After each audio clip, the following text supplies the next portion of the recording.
This is the 2023 GMC Yukon Denali Ultimate Edition. Today we're going to check out all the features and then we're going on an adventure. Yeah, and I'm also going to ride this. That's coming up right now on Driving Sports TV.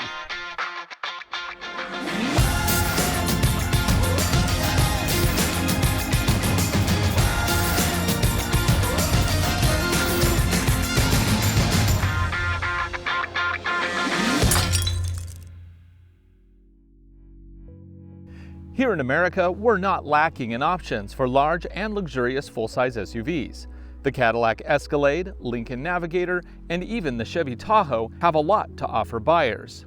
Today we're taking a look at the 2023 GMC Yukon Denali Ultimate Edition. This packs rugged good looks of a work truck along with 5-star accommodations.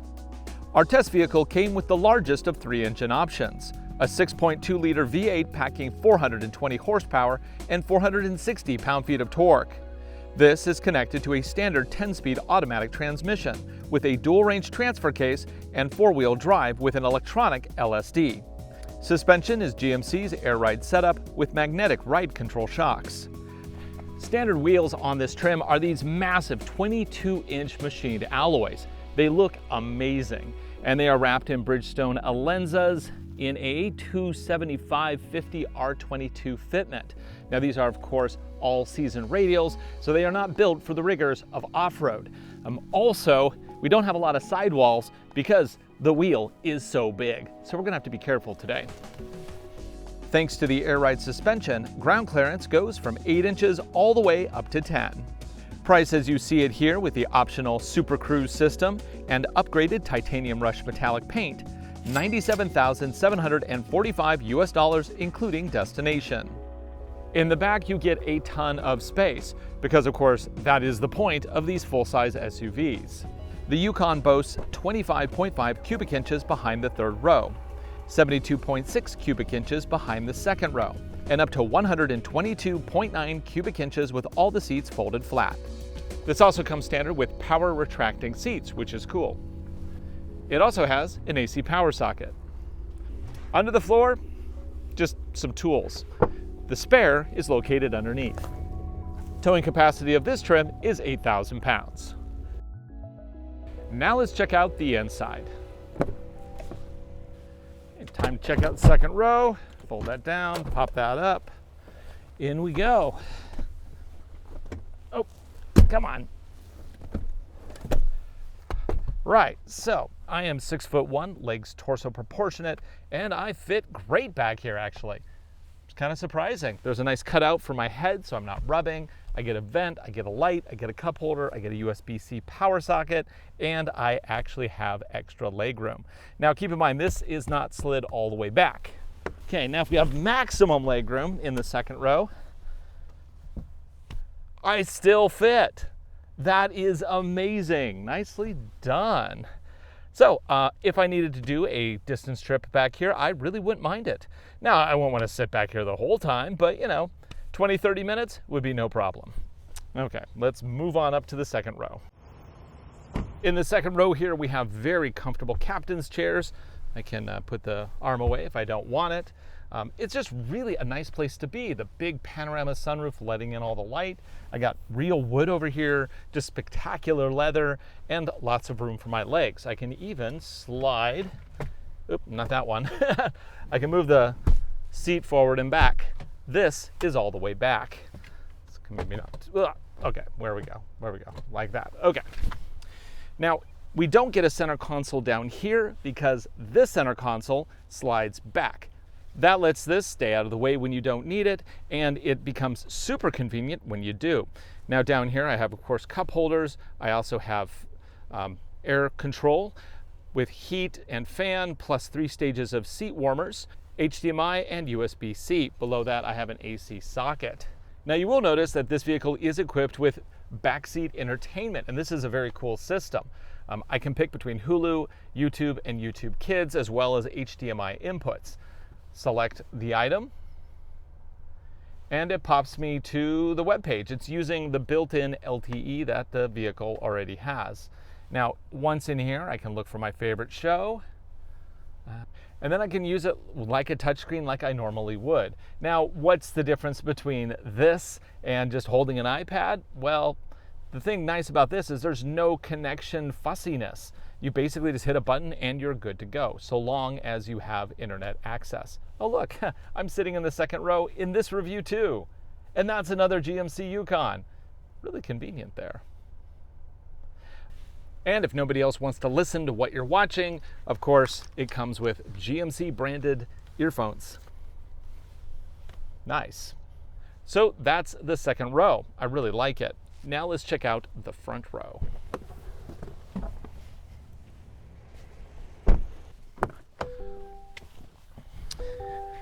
Okay, here we are in the front seat. Let's power it up. Oh, V8. Now, you'll note that there's a little light up here, and that's because this comes with the optional Super Cruise, which is a hands-free adaptive cruise control system. Not full autopilot, that's not available, but it's still a very good system. We'll try it out on the highway a little bit later. Now, for the gauge cluster, we have a digital setup, and in here I can really change the layout quite a lot, and all of them I think look pretty nice. I actually think this is a really clean, yet full of information display that I really like. The materials used throughout are excellent. We have leather with contrast stitching. We have this just beautiful inlaid wood here as well as down here. You know, what's better than piano black? Well, natural wood, of course. Flip it up, we get cup holders. Over here we have a charging pad for wireless devices. And yeah, up here, the infotainment system does support wireless CarPlay. So I can just put my phone away down there, close it up, and I'm done with it for a while. Now, this display, it's not huge, and I like it. I've said on other videos that I think that the Toyota 14-inch display is too big. This one is big enough to give me information. It's clear, it's easy to use, and they've improved the graphics in this generation. Previous versions had graphics that I thought were a little on the rough side. These are a little bit better. Still not my favorite, but pretty good. No complaints here. Now, for navigation, this does use Google Maps, which is a very good system. In here, I can pick shortcuts to gas stations, cafes, that kind of stuff. I can also use voice search. Find the nearest coffee shop. Got it. There's Lace and Lattes Espresso 6.6 miles away. Want to navigate there? I'm actually confused by this because there are a number of espresso locations much closer than this. I don't know why they're not showing all three that are like within 5 miles of me. Huh. Well, the voice commands seem to work, but for some reason, Google's not really finding items that I thought it would find. Kind of surprised by that. That's more on Google, though, than GMC. Usually, Google Maps is a pretty good system. Not sure why it's acting weird right now. Anyway, moving on, this display does function as a surround view camera system. Like other GMC vehicles, you get lots of different angles, very easy to use. Further, you can go into trailering, Wi-Fi hotspot, and all that stuff. Now, we have a special thing here just for rear media for the second row passengers. Here, I can pick what apps they can have access to in the second row on a screen-by-screen basis. I can push YouTube, for example, to this screen back here, and then on the other screen, I can push to, let's see, screen on, power it on, select source. I can push Hulu, YouTube Kids, or HDMI sources. It's pretty neat. And then further, I can lock the screen, and I can even go into settings, which basically will allow certain things and disallow other things. It's kind of nice to see that level of integration in a vehicle. It's kind of a one-up on mobile devices, because sometimes I have kids, I have iPads, I find that the kid protections aren't as good as I would like them to be. I find them to be super flaky. Now, I've used them for a decade, and yes, they are super flaky. This, however, seems to be really good at clamping down, and of course, I can just shut the screen off altogether if I don't want them to have access. Why does not Apple allow me to just shut a screen down remotely? Why can't I just say you're done, hit a button, and it shuts the screen down? Is that so hard to ask? Anyway, this isn't a review about Apple iPads. Let's get back to the GMC. That's the infotainment system. It has all the stuff that you kind of expect. Oh yeah, we also have XM satellite radio and all of that stuff there. Now, to integrate my mobile device, it's pretty easy. All I have to do is go to mobile device, Go to Bluetooth, make sure that it's on, manage phones, add a new phone, select Bluetooth, and here I have my GMC. Go ahead and pick that. And now it is allowing me to pair,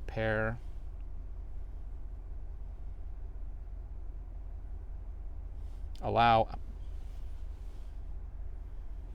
and there we go. Enable CarPlay, allow. I don't blame GMC for this because this is just how devices seem to do it. It's not really on them.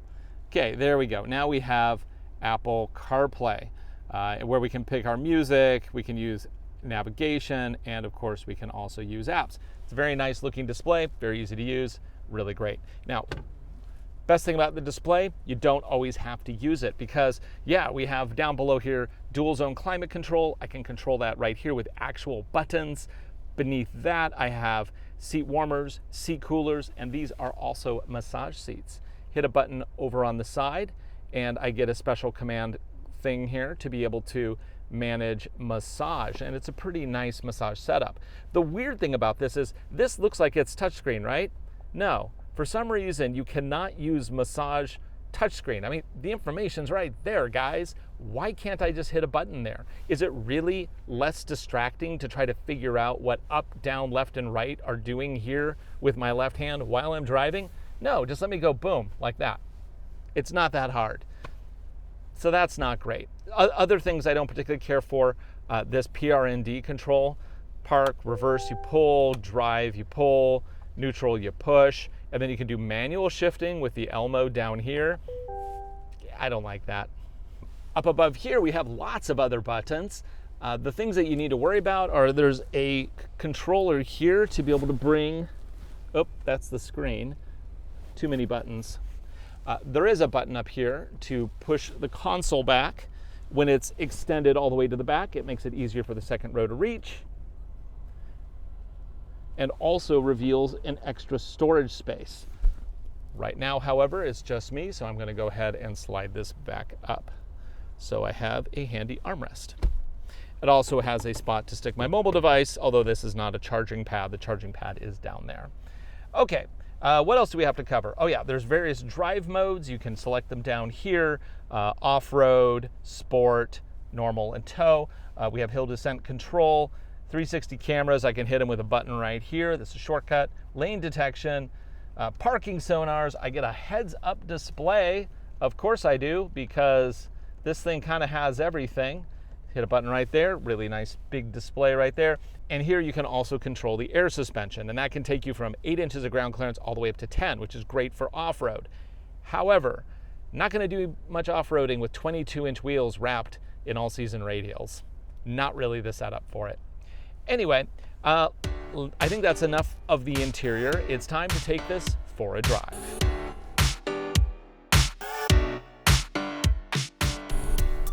We've got a lot planned for this vehicle today. First, I'm going to go out and do some driving impressions and 0 to 60, a little off-road test, and after that, we head out on an adventure. Out here on the Key Peninsula of Washington State, it seems like the Yukon is the official vehicle. I see these everywhere. Didn't realize it till I was driving one, but yeah, like Yukon and Yukon XLs, that's what people drive out here. And it kind of makes sense. I mean, there's a lot of farms out here. The roads are pretty wide open. You do have to drive long distances, so you want something that's comfortable. And of course, having the latest tech isn't a bad thing. Speaking of tech, there are some weird issues with this vehicle. When I turn on the seat massagers, first off, the controls make no sense. Up, down, left, right. It's kind of inconsistent as to what it does. Also, there's other controls here like upper shoulder, lumbar, and back bolster. I've hit a ton of buttons. Oh, there, now it's actually working. It wasn't working earlier, which is also its own special problem.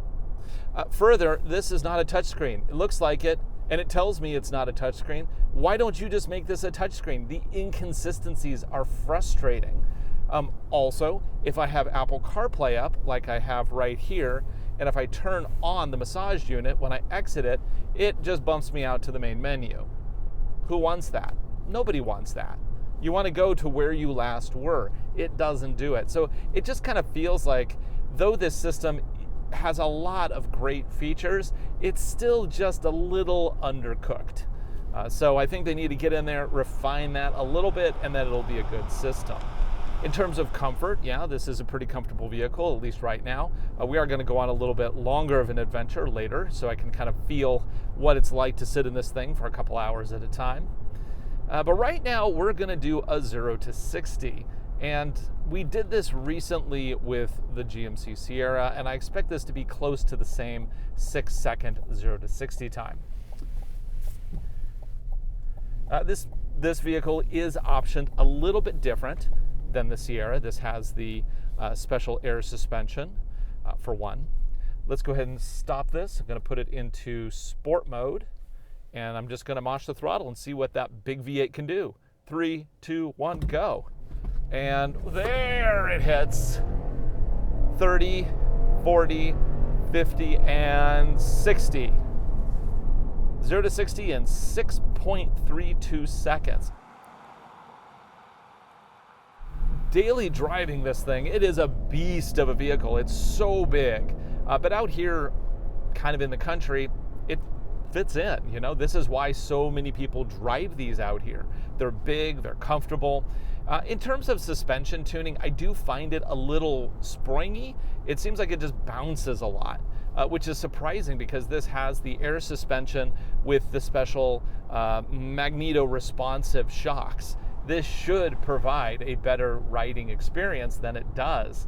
Yeah, it's just a little bit weird. It just seems like you're really roly-polying a lot. My kids especially, they're like, Dad, this thing is rolling all over the place. And they ride in pretty much every car I test. And they noticed it pretty substantially right off the bat. So that's not usually a good sign, especially when you have the expensive, fancy suspension.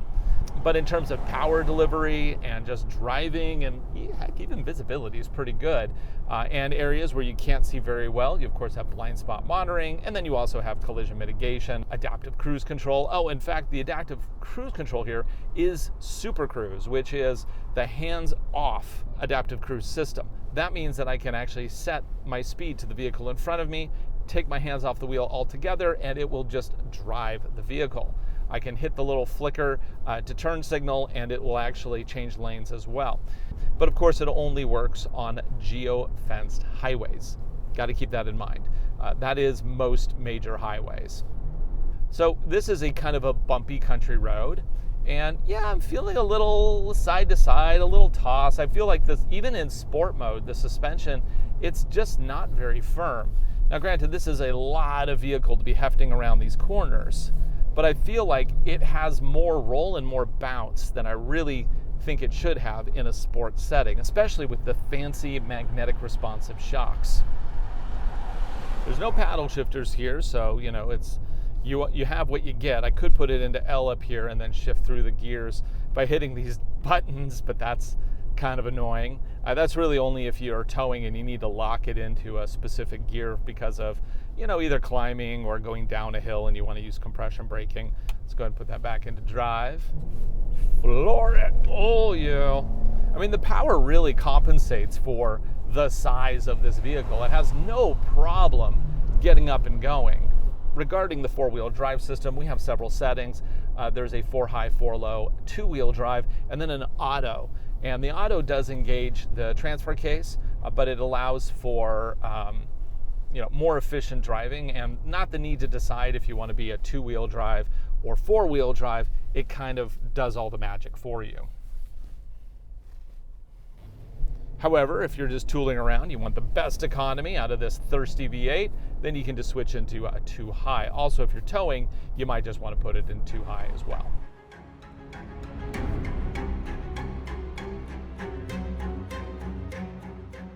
Okay, well, we've looked at some basic driving. We're going to drive a little bit more later.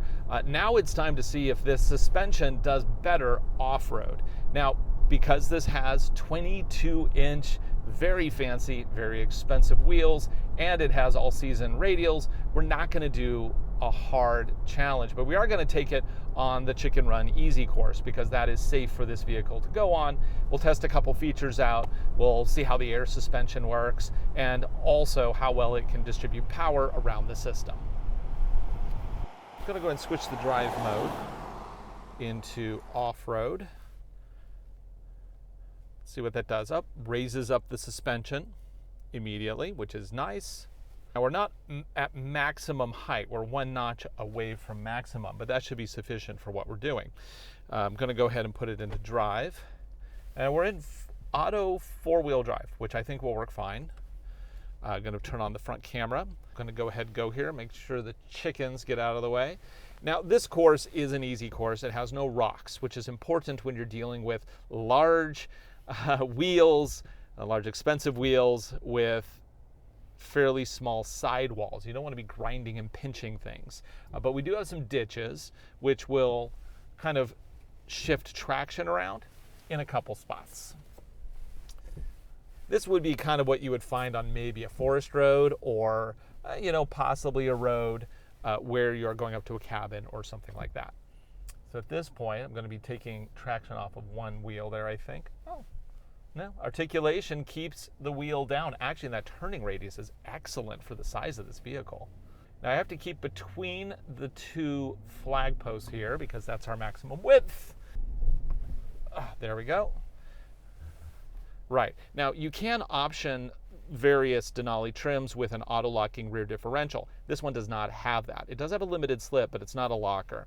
Now, also, if you're going to do any off-roading, the AT4 Yukon is definitely the better choice. That one is designed for these type of things. This one, I'm just looking at it as if, the random time that you need to do this, will it work? And so far, I'm going to say yes, but let's see how it does on this next section. You can see the edge of the course thanks to the camera. Come on, power. Get us up and over. Oof. Though it has a long wheelbase, we'll clear it because of the air suspension, giving us that extra ride height. Nice. So it doesn't have a lot of off-road skills, but I think for what most people are going to use a Denali version of the Yukon for, that's fine. If you want more, go get the AT4. Now we have one more test for this truck. We're going to go on a bit of a road test. I'm going to go up to the High Steel Bridge and I want to scout some of those roads. Now because I am concerned about the wheels, I'm going to throw an e-bike on the back and that is what I'm going to use for scouting. But first, we have to get there. As we're heading out to the mountains, it's a good opportunity to try out the Super Cruise system. We're on Highway 3, which is not a very big highway, but it is part of the geo-fenced highway network that is supported by the Super Cruise system. So to set this up, it's very much like a typical cruise control. Basically, you turn it on, you set your target speed, you wait for Super Cruise to kick in. We'll have an illumination on top here when the time comes, and it's all ready. And it's engaged. And now it's off again. Let's try that again. Now this is a very windy highway and I'm really surprised that Super Cruise would even be supported on this, but it seems to be okay on the straightaways. It connects. I'm now in Super Cruise, which is hands-free adaptive cruise control on a really twisty highway. I am not comfortable with this. Let's see, are we gonna turn or are we gonna crash? Oh, we're gonna turn, that's good. Now, I know some of you might be yelling at the screen going, put your hands on the wheel, but no, Super Cruise is designed to be hands-free. This is legit. This is how you use the system. On a road like Highway 3 here, I have to say though, I am not really that comfortable with it. And it's not just, okay, this is a tight corner. Is it gonna give up? Oh, it's doing it. It's doing it. Okay, that's creepy. I might feel more comfortable if Super Cruise wasn't so stuttery in its movements. It's almost like it decides, oh, now I want to do it. Now I want to do it. Now I want to do it. I would prefer a much smoother engagement. Whether one is technically better or the other, the smoother would just make me feel more comfortable that the car knows what's going on and knows what's happening. This one, it seems like it feels like it's really responsive, like it's responding to the exact moment of what's going on. This is very uncomfortable on this road. But GM geofences off all the roads that you are allowed to use this on, so it knows that it has the capability to do this safely. And I only did air quotes because I'm not very comfortable with this. Okay, I think we've had enough heart palpitations for now. Time to drive normally like a regular human in 2023 and continue on with our adventure. Okay, moving down the highway, perfect environment for the Yukon. Big open road out in the countryside. We're cruising along the Skykomish River. This floods pretty commonly. You might have seen us driving through this when it was flooded in the recent Highlander Hybrid review. We're doing basically the same track that we did with the Highlander Hybrid, only this time I have an e-bike in back. I can see why people like these because they're big, they're powerful, they're good for towing, they have good tech, but the actual driving experience I find a little underwhelming personally. This is a body-on-frame, full-size SUV, and even though this one costs like north of $90,000, you don't have to spend a lot to get a Yukon. If you don't want leather, if you don't want the latest tech, if you want yada yada yada, if you just want a big box with wheels and a decent motor, there are options. So I've been driving in this for about an hour, and the seat is really comfortable. Of course, it has massage, it has heating, it has cooling, it has all this stuff that you want. Support is pretty good. I'm getting a little bit of a hot spot right in the back of my thighs, which, I mean, I might be able to adjust that out, but I'll say that this isn't the most comfortable seat ever. It's pretty comfortable, but it just feels like it's a little firm in the back center, firmer than I really want. It's kind of like a flat spot back there. Okay, well, our next turn is going to take us onto a gravel road where we're going to head into the mountains. One thing I'm always worried about when I have something attached to the back of the vehicle is, do I have it secure enough? Well, luckily, with the 360 camera, I can actually look and see out the back while I'm driving, which is a really nice feature to have. And a lot of these larger vehicles do provide that functionality, but here I can see my straps, I can see that it's connected and that my e-bike is not going to fall off right now. I hope.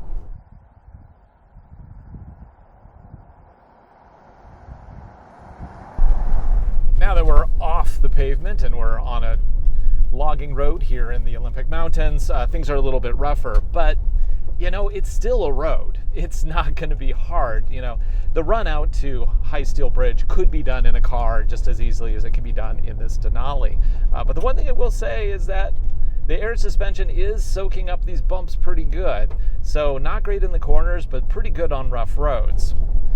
I am just in normal mode. There's no reason to raise suspension here. Potholes are a big problem, but you know, just keep your speeds down. It'll be fine. So we only have about 4 or so minutes to get to the High Steel Bridge. So let's go ahead and fast forward to that section because this is just driving.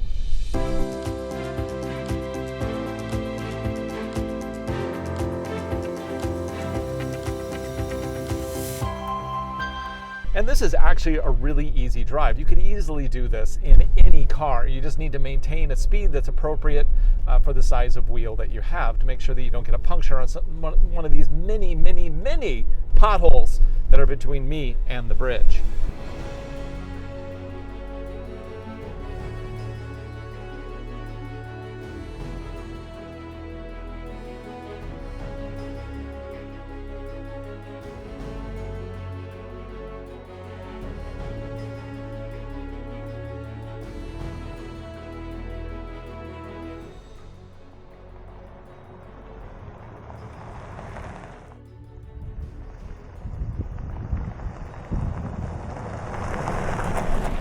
So there's a bunch of forest roads around here, and I don't really know how hard they're going to be, and I don't really want to risk this very expensive Yukon Denali.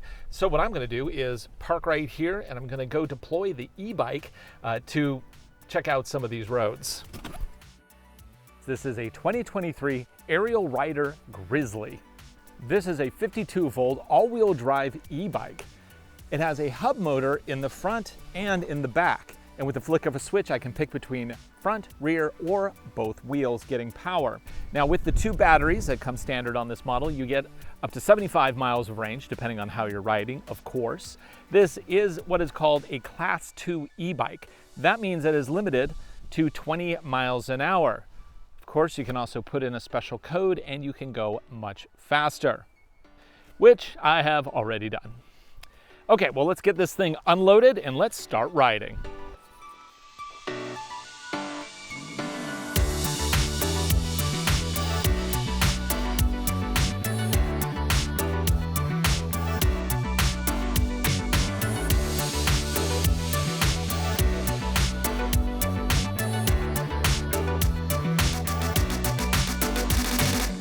I guess that's the end of the road.